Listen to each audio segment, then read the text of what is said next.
कलअदम तंजीम का इस्लामाबाद की तरफ जाने वाले मार्च के शुरका ने गुज़श्ता रात से गुजरावाला अंदरूनी शहर जीटी रोड पर डेरे डाल रखे हैं, जिसकी वजह से जीटी रोड दोनों अतराफ से बंद है। इस हवाले से मजीद जानते हैं अपने नुमाइंदे फहद बशीर से।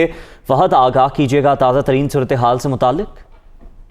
आज ये देखें, कल अदम तंजीम के लॉन्ग मार्च का आज 8वां रोज़ है। गुज़श्ता रोज़ ये मार्च जब कामों की से रवाना हुआ तो रात के गुजरावाला पहुंचकर मार्च के शुरका ने जो है यहीं गुजरावाला में डेरे डाल लिए। इस वक्त अंदरून शहर जीटी रोड के दोनों अतराफ़ में मार्च के शुरका जो हैं वो बैठे हुए हैं। फ्लाई ओवर जो है उसको दोनों तरफ से बंद किया हुआ है, कंटेनर जो है वो खड़े किए हुए हैं, जिसकी वजह से शहरियों को मुश्किलात का सामना करना पड़ रहा है। जीटी रोड पर गुजरावाला से वज़ीराबाद तक ज़िली इंतज़ामिया की जानिब से तमाम सरकारी व निजी स्कूल्स और कॉलेजेस को आज बंद किया गया है। इसके अलावा मोबाइल फ़ोन सर्विस और इंटरनेट सर्विस भी मुकम्मल तौर पर बंद है, जबकि जो पेट्रोल पंप्स हैं जीटी रोड पर उन्हें भी जो है वो बंद कर दिया गया है, जिसकी वजह से शहरियों को पेट्रोल के हसूल के लिए दूर दराज अंदरून शहर के पेट्रोल पंप्स पर जाना पड़ रहा है। इसके अलावा वज़ीराबाद में मौलाना ज़फ़र अली खान चौक के करीब कंटेनर्स लगा कर जो है वो जीटी रोड और उस चौक को मुकम्मल तौर पर बंद किया गया है। पुलिस और रेंजर्स की भारी नफरी वहाँ पर तैनात है। उस चौक से कुछ किलोमीटर के फासले पर चिनाब टाल प्लाजे से कबल जो है वो खंदकें खोदी गई हैं,